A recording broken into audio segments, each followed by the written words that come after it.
Welcome to This Week in East Brunswick. The East Brunswick High School class of '91 may have begun a new tradition this week by holding its graduation ceremony at the Lewis Brown Athletic Center on the Rutgers campus. Channel 8 also may have begun a new tradition by taping the ceremony in its entirety. We'll show portions of the graduation tonight. And Judith Lebline announces an upcoming week-long celebration honoring military men and women who served in the Gulf. The 55th annual Middlesex County Horse Show opened Wednesday. Despite the rain, we'll have scenes from it and more tonight. But first, here's a look at programming next week here on Channel 8. Lenore Kulik focuses on strong abdominals and a flexible back on Look Great, Feel Great. That's Monday morning at 10 and Wednesday at 2:30 and 7 p.m. Stories from the library are about mail next week. Preschoolers enrolled in afternoon programs can watch Monday morning at 10:30, and those attending programs in the morning can watch Wednesday afternoon at 3. In Print from the City of Beverly Hills will be televised Tuesday night at 7 and Wednesday at 3:30. Sports Talk features a review of the spring sports at East Brunswick High School with Supervisor of Athletics Frank Knoppenberger. That's Tuesday night at 7:30. And at 8 o'clock Tuesday night, Stuart Davis looks into various aspects of property assessment on Real Estate Quarterly. Wednesday evening at 7:30, learn how to plan and plant a perennial garden on For Art's Sake. Dolly Vasta and Peggy Ballister Howes walk through Ferris Farms and talk about all the possibilities for gardens that come back year after year. The graduation ceremony for East Brunswick High's class of '91 will be televised in its entirety on Thursday, June 20th at 8 p.m., on Saturday afternoon, June 22nd at 1 o'clock, and on Wednesday night, June 26th at 8. This Week in East Brunswick returns at 7 and 8 Thursday night. And at 7:30, Patty Sullivan introduces the outreach program of the Office on Aging Aspects. For Saturday's schedule and community announcements, see the Community Bulletin Board. Hi, I'm here to tell you about some exciting things that are coming up in case you're planning your 4th of July celebration. We have an awful lot planned for you as always. First of all, the entire town's joined together for this giant Welcome Home Week celebration, and it's in honor of our returning troops. George Bush has asked us to honor the troops on the 4th of July, so East Brunswick has joined forces with the Chamber of Commerce and the Brunswick Square Mall for a week-long celebration to honor troops of all conflicts. This is a big, just welcome home celebration. The first event is going to be at the Brunswick Square Mall, and it's called Operation Home for the Holidays. It's going to be from July 1st to the 6th, and at the mall they'll be recruiting for all the different armed forces. There's going to be demonstrations all week, and believe it or not, the holidays are going to return to the mall for all the people that were away during the holiday season. They have some special events planned for any veterans that come with their families that week in the mall.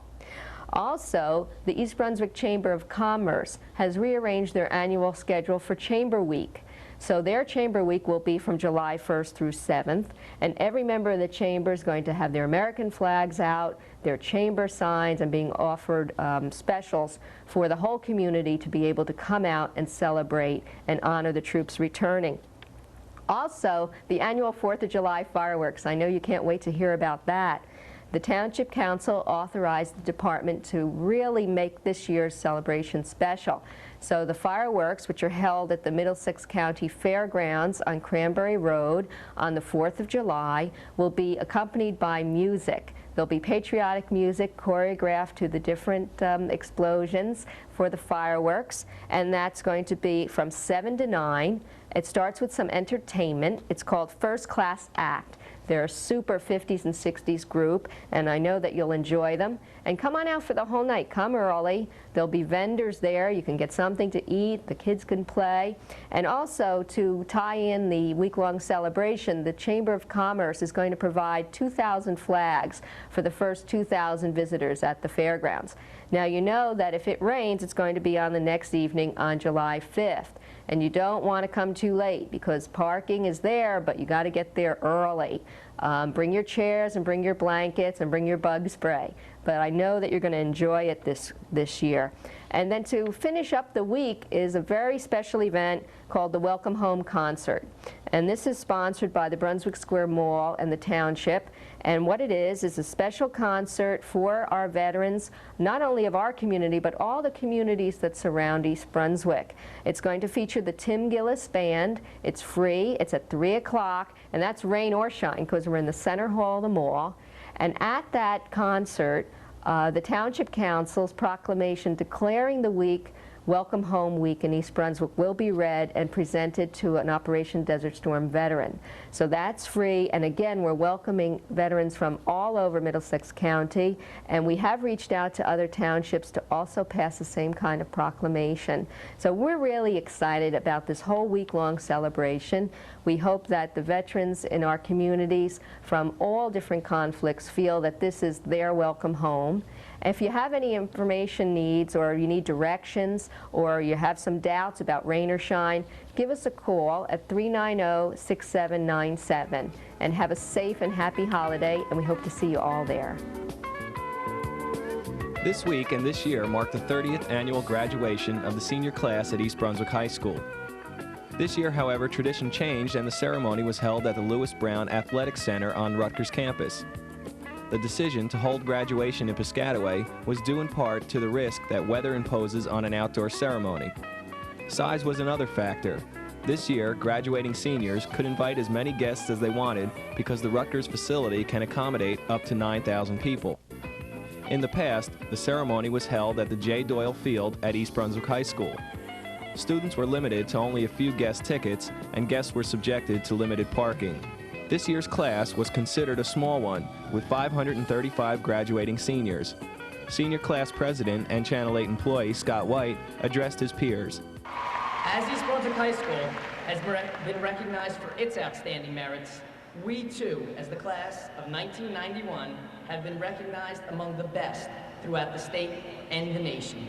In the arts, the athletics, and the academics, we, the class of 1991, have been determined and successful in our personification of the school's motto by our ability to continuously achieve the most prestigious of honors. William Shakespeare once said, "Be not afraid of greatness.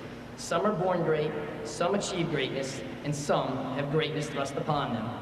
These sentiments exemplify our class, the class of 1991. Class of 1991 valedictorian Spencer Parker talked about events that have changed the world during his high school career. We've been together as a class since the 8th grade, and in that short span of time, the world around us has drastically altered. We have witnessed many major events in just over a decade that have made a lasting impression and have complemented our education. We have seen love, hate, reason, insanity, intelligence, ignorance, calm, and terror in the world. Channel 8 was able to videotape graduation in its entirety, and it will be run on Thursday, June 20th at 8 p.m., Saturday, June 22nd at 1 p.m., and Wednesday, June 26th at 8 p.m. Copies of the graduation ceremony will also be available for circulation at the Media Services desk at the library. Hello, I'm Stuart Davis for This Week in East Brunswick, and today I'm speaking with Steve Frazier about a friend of his, Andy Letterman, who graduated from East Brunswick High School in 1979 and unfortunately was recently in a terrible rock climbing accident which left him disabled. And this, on June 29th, you can do something about it and help out, and Steve's here to discuss it. Steve, tell me what's coming up, and tell me how Andy's progressing. Okay, the event that we're having is a softball game. It's on Saturday, June 29th at 1 o'clock at the old Managers Field, Dunham's Corner and Church Lane. And basically, it's going to be a softball game. There are tickets there and on sale for $5. It goes to help pay for rehabilitation for Andy.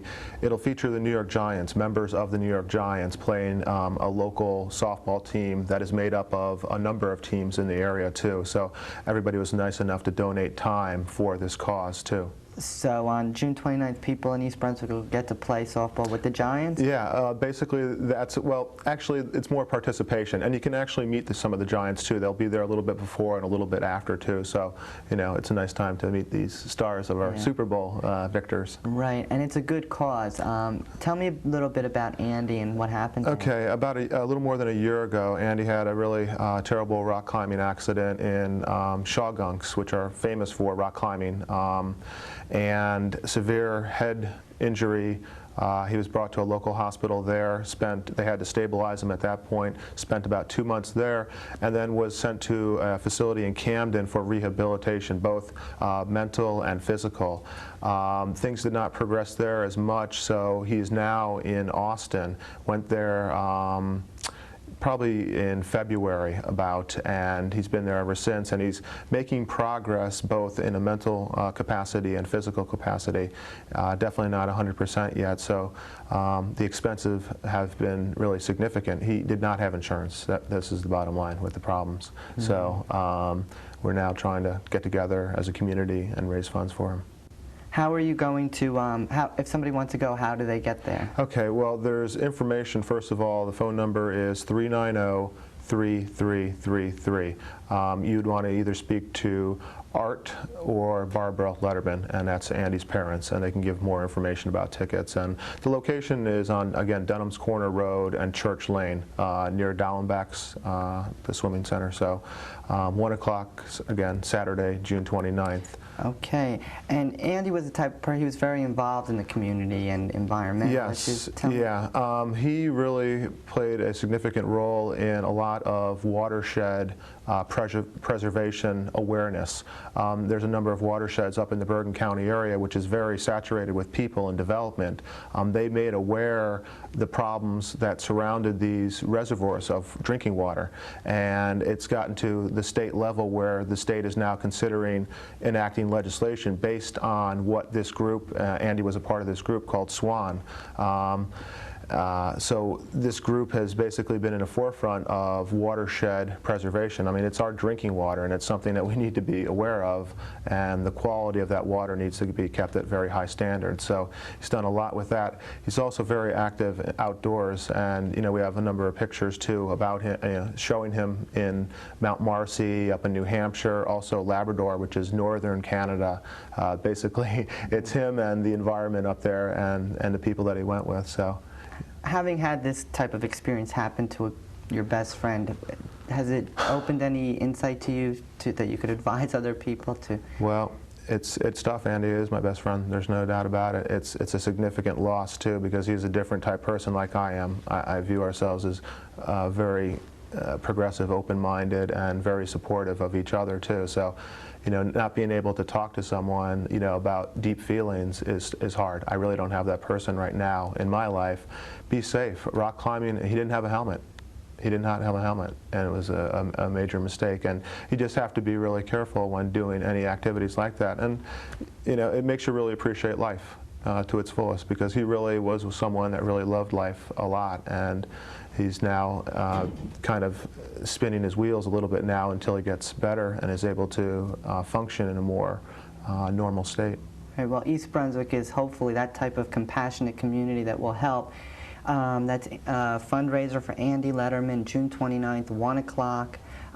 It should be a lot of fun. The Giants will be there. It's only a $5 contribution, but it will help an East Brunswick high school graduate a lot, and his parents are still living in East Brunswick. So they've been supportive of our community over the years. Hopefully we can be supportive of them. Thanks for joining me, Steve. Yeah, I'd just like to give the phone number again. Okay. For information, it's 390-3333. Okay, thanks for joining me. Thanks a lot. Kicking the Midlife Crisis was the subject of a seminar held at the University of Medicine and Dentistry at the Robert Wood Johnson Medical School. Gloria Bachman, director of the Women's Wellness Center, presented the seminar to help women deal with the physical and mental effects of menopause. Topics included in the 2-hour discussion were the benefits and risks of hormone replacement therapy, sex in midlife, osteoporosis, menopause, and heart disease. Menopause can be a frightening time, with the body suddenly experiencing hot flashes, night sweats, difficulty sleeping, mood changes, menstrual regularity, and later loss of height, bladder control, and even possibly osteoporosis and cardiovascular disease. The seminar was presented with the help of doctors Robert Knoppel, Sandy Lieblum, Ronald Ross, and Daniel Schindler in order to alleviate some of the fears and answer the questions of women throughout the menopausal stages. A review of medical treatments in order to prevent or delay menopausal problems was also discussed with an accent on the individuality and uniqueness of each woman, a primary theme throughout the entire lecture. Hi, I'm Cynthia Schachter, and I'd like to welcome you to East Brunswick Senior Games. This activity started in 1977, and each year we have a big group of active, happy seniors participating in lots of events set up by the Recreation Department. The activities will be followed by lunch and the presentation of medals to the winners. It's a lot of fun, and we hope that each year we will have more and more participation. Whatever you want.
If you've never seen a herd of ponderous pachyderms pull up a big top tent, you'll want to be at the Middlesex County Fairgrounds Monday morning, June 24th, between 8 a.m. and 10 a.m. The tent to be raised that morning belongs to Allen C. Hill's Great American Circus, which will be in town only 2 days, Monday and Tuesday, June 24th and 25th, for shows daily at 5 and 8 p.m. The Great American Circus is an old-fashioned three-ring big-top circus which travels to over 275 cities each year throughout the United States and has been featured on television and news programs throughout the country. It promises amazing animal acts, clowns, jugglers, and acrobats and big cats, lots of popcorn, peanuts, and souvenirs. Tickets are $12 for adults and $5 for children, but keep an eye out at local stores for free tickets for the kids.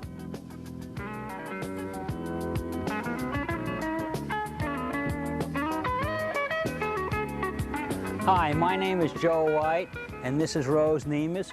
We both represent the Bora, East Brunswick chapter of the Bora Hospital, and here we are at the Middlesex County Horse Show, held every year for the past 55 years at Johnson Park in Piscataway. This horse show is one of the largest horse shows in the state, and it helps raise funds for the Bora Hospital in Browns Mills, New Jersey. I am chairperson for this event representing the Bora Hospital, and Rose Nemes here is our president of the chapter. We run all the food concessions here for raise funds for the Bora Hospital. We serve breakfast, lunch, and dinner from about 7 o'clock in the morning until about 7 o'clock at night. Wednesday, Thursday, Friday, Saturday, and Sunday, June 19th through June 23rd. Some of the key events here at the horse show are the equestrian jumping horses, the saddle horses, the Arabians, which are all beautiful show horses that parade around here usually on Saturday and Sunday. Come on down and have an enjoyable day.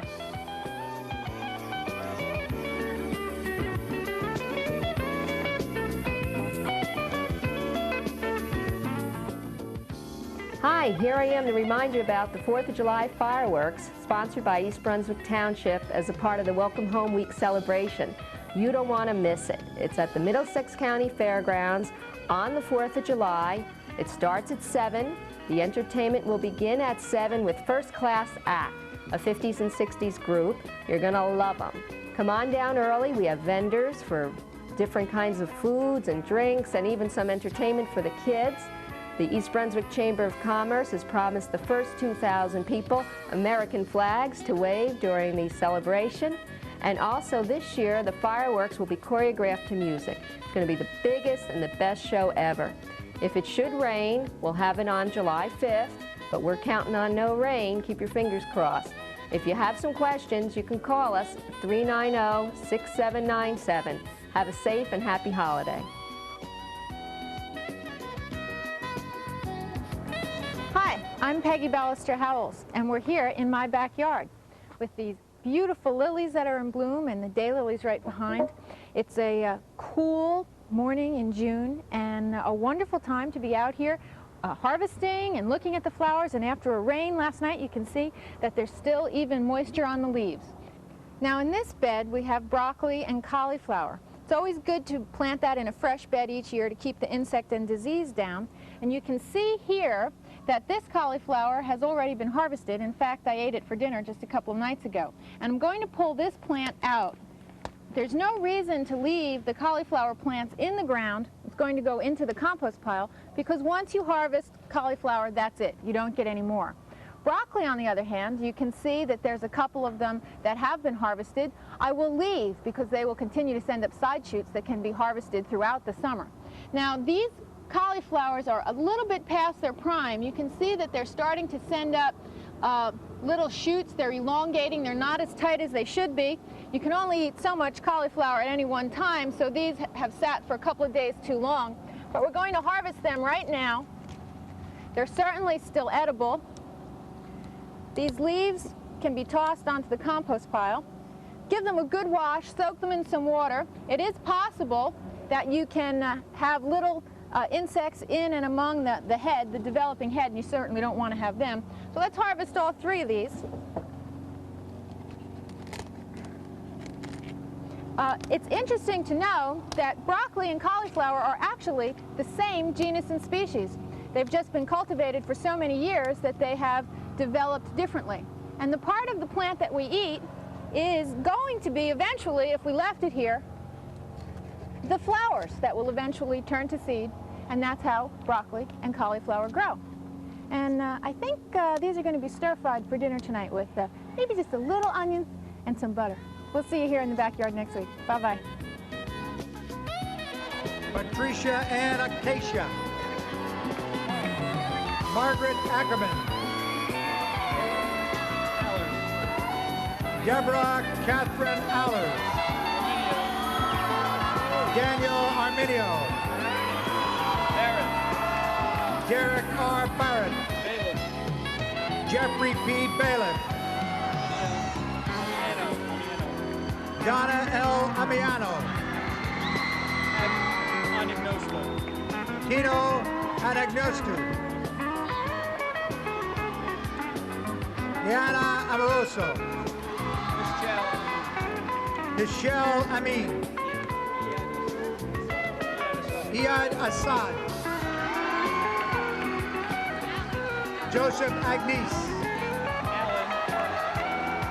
Claudia Allen.